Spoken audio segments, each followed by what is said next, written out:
If you walk through Sunset Park today, you'll see families in the park, kids laughing, small businesses buzzing with life, and a neighborhood filled with culture. But what most people don't realize is that Sunset Park carries a history that's both deeply inspiring and often forgotten. Long before it was called Sunset Park, this land was home to the Lenape people, who lived here long before European settlers arrived. By the late 1800s, Sunset Park became one of the first true immigrant neighborhoods in Brooklyn. Thousands of Norwegian, Finnish, and Polish immigrants came here, working in the booming shipping industry along the Brooklyn waterfront. In fact, many of the old brownstones you see today were built for dock workers and their families. What most people don't know is that Sunset Park was once called Little Norway.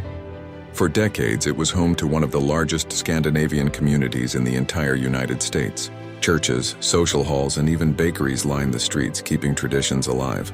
But after World War II, as the shipping industry declined and the waterfront lost jobs, many Scandinavian families moved out, and new communities began to arrive.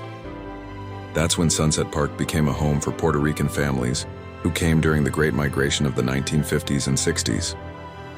They brought music, food, and culture that transformed the neighborhood. Later, Chinese and Mexican immigrants followed, making Sunset Park one of the most diverse neighborhoods in New York City today. But here's something most people overlook. Sunset Park is the birthplace of cooperative housing in America. Immigrant workers from Finland banded together in the early 1900s to create co-op buildings so families could live affordably. Many of those buildings still stand today, quietly reminding us of a community that looked out for each other during hard times. And let's not forget the park itself, the heart of the neighborhood.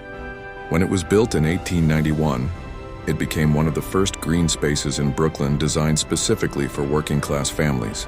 On a clear day, you can still stand at the top of the park and see the Statue of Liberty, the Manhattan skyline, and even Staten Island. Imagine how powerful that must have felt to the first immigrants who climbed up here, seeing the same view after long, exhausting weeks at the docks. Sunset Park's story is more than just about buildings and streets. It's about resilience. It's about communities who came with nothing, faced struggles, yet always found a way to leave their mark. Every block, every church, every store carries the fingerprints of generations who built this neighborhood from the ground up. So the next time you walk through Sunset Park, remember, you're not just walking through a neighborhood. You're walking through a living story of immigration, struggle, and survival. A story that still continues with every new family that arrives, chasing the same dream that brought people here over 100 years ago.